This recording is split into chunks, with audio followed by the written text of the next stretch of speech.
How does it feel to be in business with Aventurine? I bet you're not used to it. That's just his style. All or nothing is his mantra. He's always cozying up to his clients while egging them on to undertake some dangerous assignment with him. But everyone has their merits, so I won't comment further. But Aventurine's luck has always been good. He's always closed all his cases without a hitch, and basically never lost a gamble. Which is why, on the issue of retaking Penacony, I'm watching with keen interest.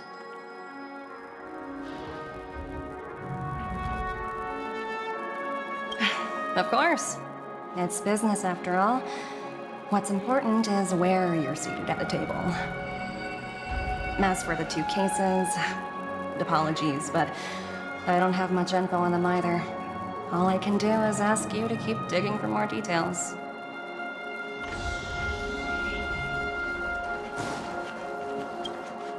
We're carrying out our captain's orders. What do you want? We made a mistake last time, and we're working hard to rectify it now. We don't have time for anything else. Surveilling the IPC executive Topaz, ensuring that she stays put at the Reverie Hotel during her time on Penacony. We've got the right one this time. So that's it. They were the pair who were after Firefly at the time.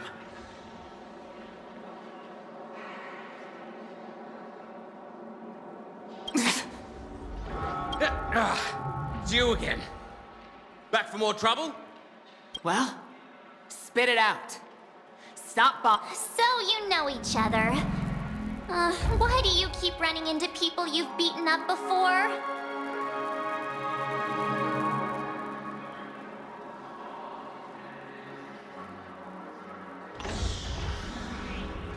That's right. We're investigating a murder for the family. May we access the hotel's dream pool entry records? Well... Hey! The security officer instructed everyone to shut their traps before he returned from Dream's Edge. What murder? You'd better stop spouting nonsense. Yeah, that's right. We have nothing to report. Looks like they're not going to cooperate. But they did at least tell us that the captain is at Dream's Edge. Why don't we just look for the security officer then? It's probably Gallagher, the one he mentioned, right?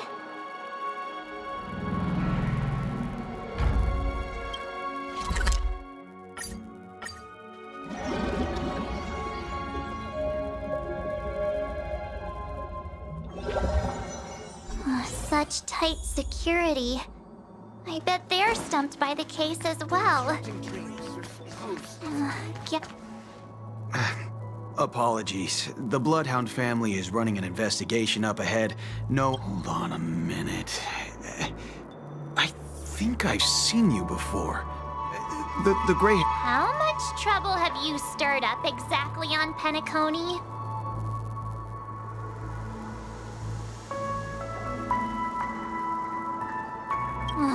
You think you look alike?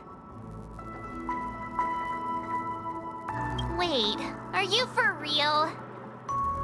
Not possible. It was you the last time, yelling about some clockwork friendship while beating me up with that silver-haired girl.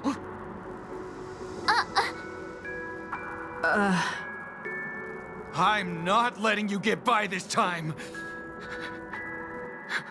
Please leave, or I'll have to get on my knees and beg you.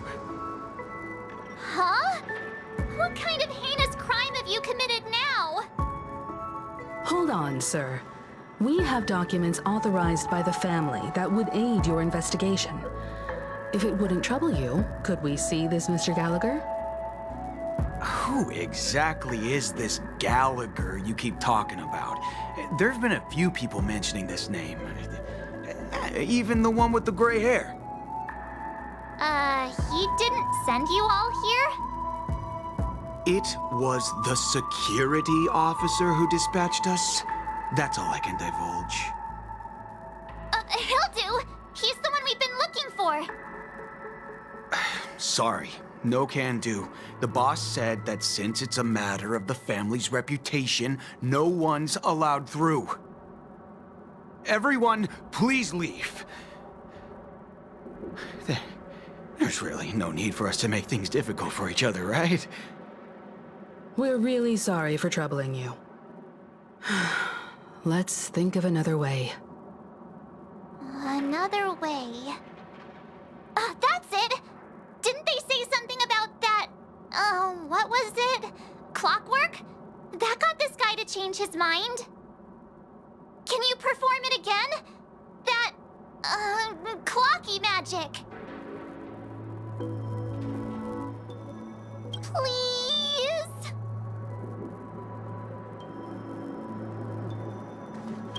Sorry, no can do. The boss said, everyone, please leave.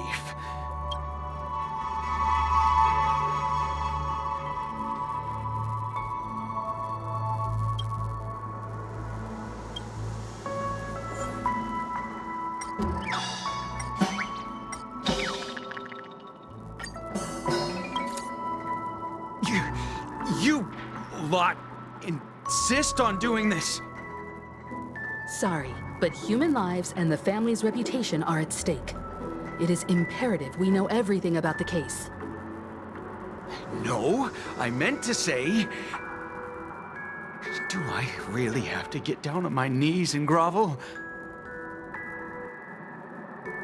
I didn't think you were the type who would kick someone when they were down. If that's the case, I'll just have to acquiesce to everyone's wishes. Lower my esteemed head and plead with everyone. No. No need. Standing is just fine. You don't need to do that. Looks like he still doesn't want to budge an inch.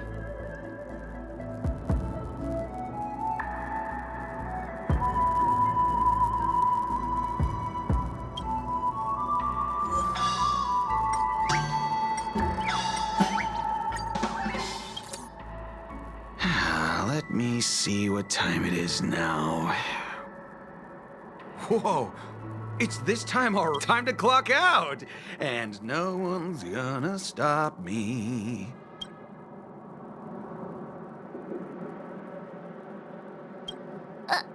What? Huh?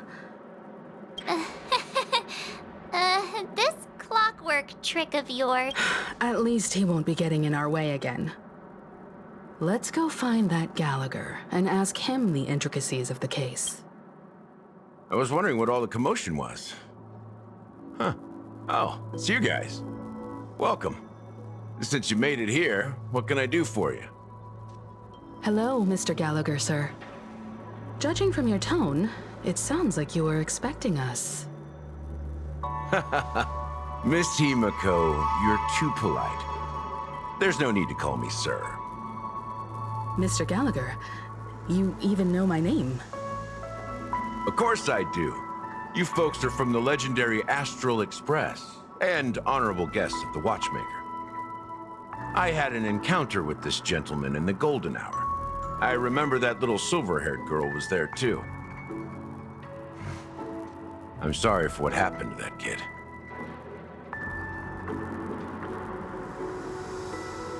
This is also the reason why we've come to visit you, Mr. Gallagher. The Express can't just overlook the death of that child. So we've decided to help the family get to the bottom of it, in the hopes of getting justice for her. The Nameless involved with the family. What an unpredictable twist of fate. Why? What's wrong with the family? It's nothing. On Penacony, everyone loves the family. No matter how much one resists the beautiful dream, when the time comes, they too will find it hard to let go. Who wants to leave a warm nest? Just idiots, little kids, and inebriated fools. Mr. Gallagher seems to be getting at something. You got it wrong. I'm not. You want to discuss the case? Sure, come with me. This is not a good place to talk. Let's go elsewhere.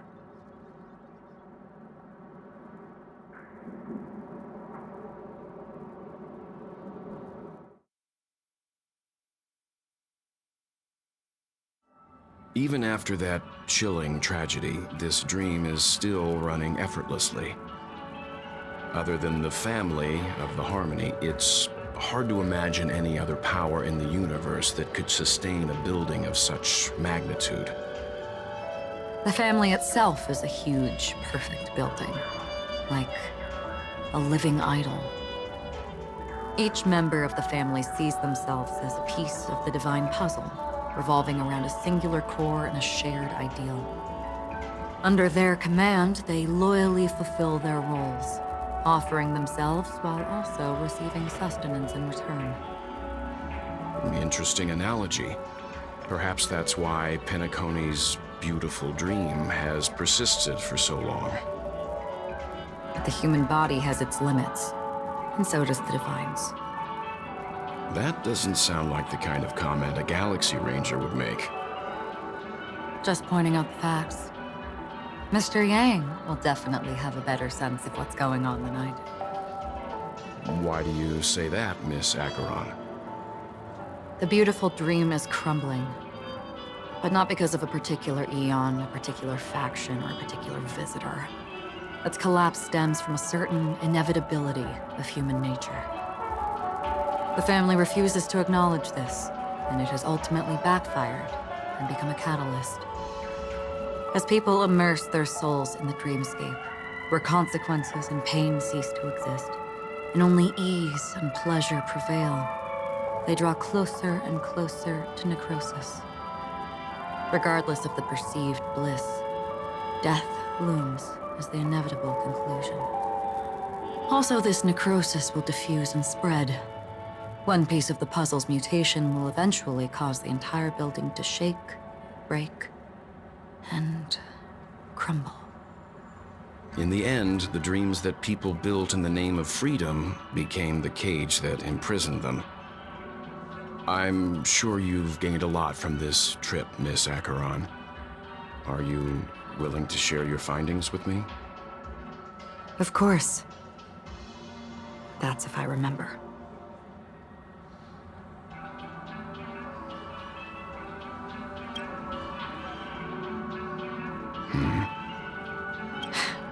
Don't mind me. It's just a habit. Owing to events in the past, I've become easily forgetful. It's only when this sword is unsheathed that those hazy memories start to become clearer. Take your time. That should do it. I vividly remember everything that occurred on Penacony. The moment of daybreak. I've heard that's where the Dawn Factory, which processes the foundation of the dreamscape, is located. Behind the dreamscape's song and dance stand many imagination factories. Workers create all kinds of whimsical works day in and day out in their dreams. Then they return to reality and sleep on a narrow bed in a room. A far cry from luxury. They say it will suffice. Experiencing the bizarre and motley dreamscape is the best reward. There I encountered a young woman who had just come of age. The perfect time to indulge in beautiful dreams. Her greatest wish was to one day move to the golden hour and see the magnificent garments she had woven with her own hands. For certain reasons, her wish was difficult to fulfill. But I managed to bring her a garment. Gilded Hour. It's said to be Penacony's currency center. Yes. It is a fortress-like financial city, the economic heart of the dreamscape. The Pepeshi people of the Alfalfa family are there to keep it running, sending blood that is made from money everywhere on Penacony. Everyone there is exquisitely dressed and always in a hurry. The greatest wish of the local Pepeshi people is for their future generations to work in the Gilded Hour. I've never met anyone who is willing to talk. I could only stand at the crossroads, watching crowds of people hurrying like the wind through the jungle of steel, only to deposit the alfalfa credits that they'd earned into the bank's vault. I don't know if they would open the vault's door, but before I left, I witnessed a well-dressed Pepeshi person plummet from the sky, while those around him continued on their way, unfazed. I hear the Blue Hour is very romantic. Do you have any tales to share? Perhaps Mr. Yang has heard. There is a large boat called the Eventide, anchored along the Sea of Dreams, where soft music and dancing persist endlessly every night. I ran into a wizened lady there. She was at the dock, waiting for her long-departed lover to return, waiting for countless hours within time that stood still. In the humid sea breeze, she spoke of her own youth. Like many who desired wealth and love, they came to Penacony to pursue their dreams. Alas, her lover's consciousness was lost in the dark depths of the Sea of Dreams. Finally, she suggested we continue our conversation on a boat in the shallows. I agreed and boarded the boat with her. But she never said anything. Her eyes absent-mindedly gazing at the horizon for what seemed like forever. Finally, we retreated to the beach. The dreamscape of chic, luxury, and consumerism, the moment of dusk. My companions have been there too. Then you all must have seen those who are attempting to realize their dreams. Or have realized them. Scattering money as if it were dust and betting it on all or nothing. Everything has a price, and everything can be bought or sold. Even dreams themselves. I saw an Intellitron there, who was preparing to auction himself. When someone wins a bid under stipulated periods and rules, he would do the buyer's every bidding, becoming that person's very possession. That Intellitron had been auctioned off 12 times, and I participated in his 13th. That was the grandest banquet I had ever attended. But never again did anyone cast another glance at him. This time around, there were no successful bids for him. This is what I've seen and heard along the way. Someone once said to me, Penacony wasn't like this a long time ago, nor should it be. I've traveled through the reality and dreamscape of the planet of festivities, watched the tides of night rise and fall when time stopped for people, where the spirits of the rich and impoverished remain forever fixed on their own scales. This is why I think the collapse of the beautiful dream is inevitable.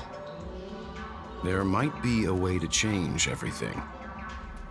Perhaps. But if this is indeed the world that people desire, if this is precisely why life chooses to slumber, should we still seek to change it?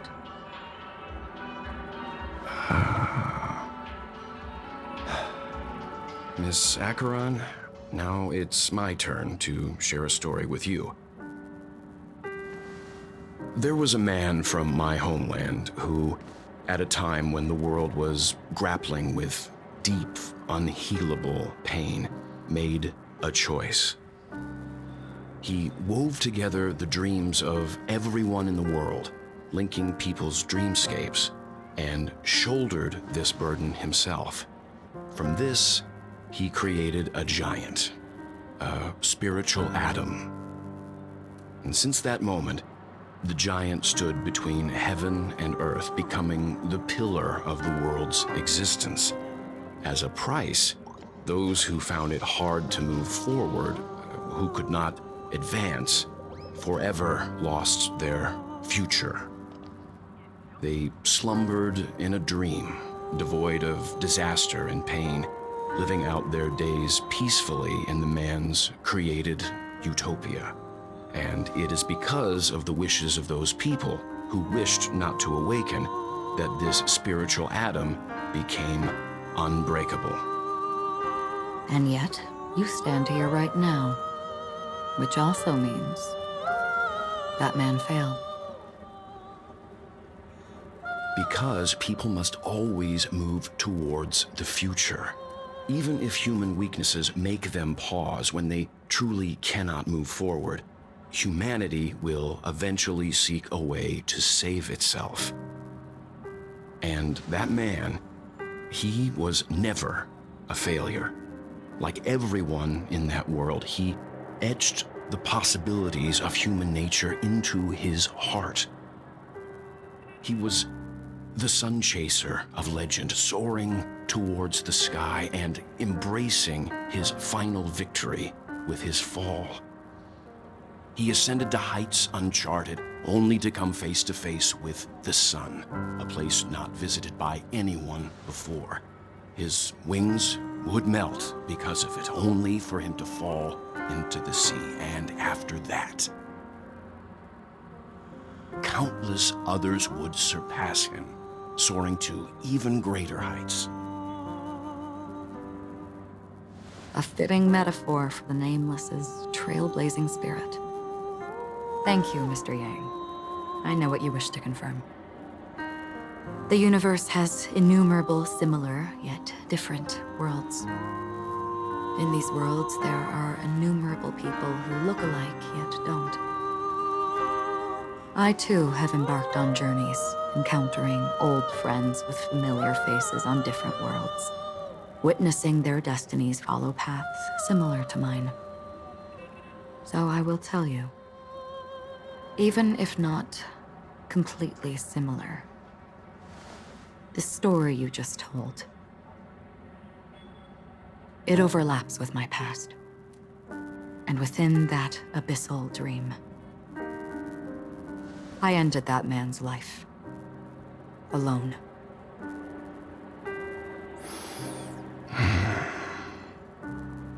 I am not who you think I am. Nor will my home be as fortunate as your world. I am sorry. It's fine. I don't mind, so long as I can alleviate your suspicions. There's something I still wish to know, Miss Acheron. Under that representation of the hunt, exactly what sort of power is it that has motivated your solitary journey thus far? Mr. Yang, before answering that question, I wish to continue the previous topic. I like your analogy very much. Indeed, birds are born to fly. But in a distant past, their ancestors could only gaze at the sky in envy. They saw that faraway ray of light from above the heavens, piercing through the clouds and blanketing the earth. And so, time and time again, generation after generation, the birds spread their wings and took to the sky, attempting to touch its ceiling, all because the sun was there. Then, what if the last bird finally soars into the sky, only to realize that the end of the light is not the sun, but darkness? Then why, exactly, do we even walk towards the light?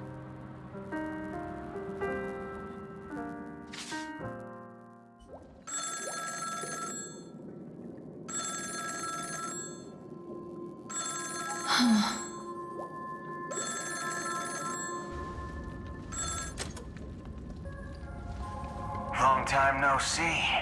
Having fun on Penacony? Acheron? This voice, it's not Constance. Could it be her companion? Though I don't know exactly what you are, or what you're up to, my bullets will find you. Until then, you best find a casket store on Penacony and ask the owner to reserve a good quality casket for you, imposter. Imposter? I see. She gave my whereabouts to someone who's tracking Acheron too. Who are you? Huh? Did I make a mistake? Who the fudge are you? I'm the Garden of Recollection's memo keeper. Not bad. This is the kind of tough challenge I like. You that imposter's bodyguard? Never mind. It's fine. I'll leave a round for you. So get that forehead clean and wait for me. I don't know what you're talking about, but you know Acheron, the Galaxy Ranger, yes? I have something to ask you. Are you asking me to write your will? Sure. Go ahead. Not quite. I only want to ask, how exactly did she become a Galaxy Ranger? She's clearly not a path strider of the hunt, but you are, aren't you? Tell me, what's Acheron's deal? Sure. Never thought I'd come across an ally. Fudge, what a stroke of luck. Well, I'll be on Penacony soon.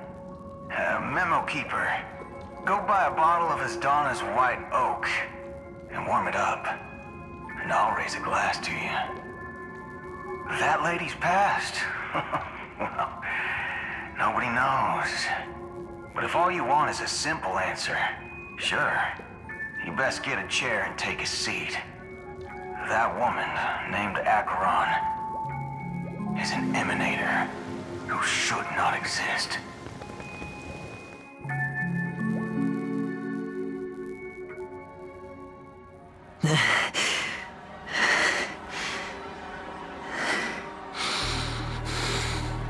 You look pale. Or is that... I didn't think you'd have the nerve to show your... I thought this was exactly what you wanted. After all, I faithfully fulfilled my duties as you instructed.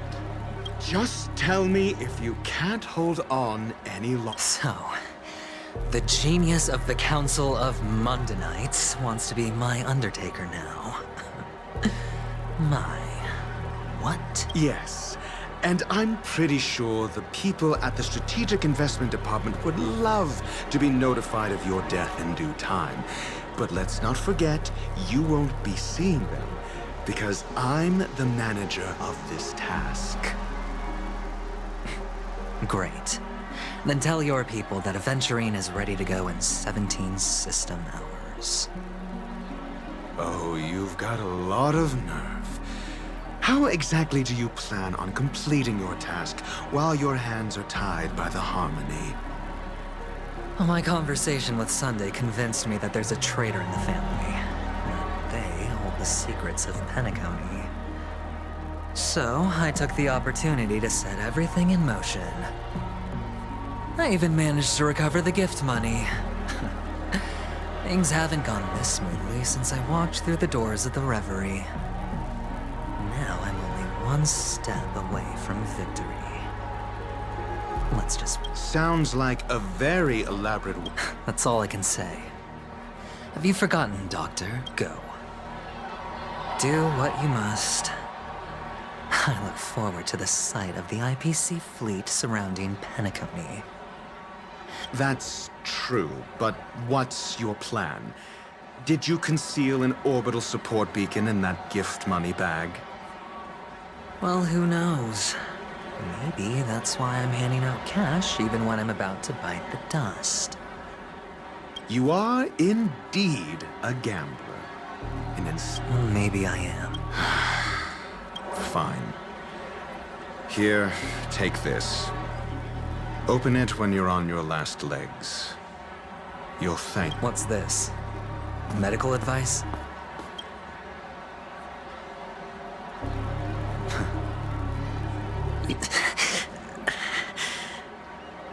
Asking me to solve a case without giving a single clue. How typical of you, you wing-headed scoundrel.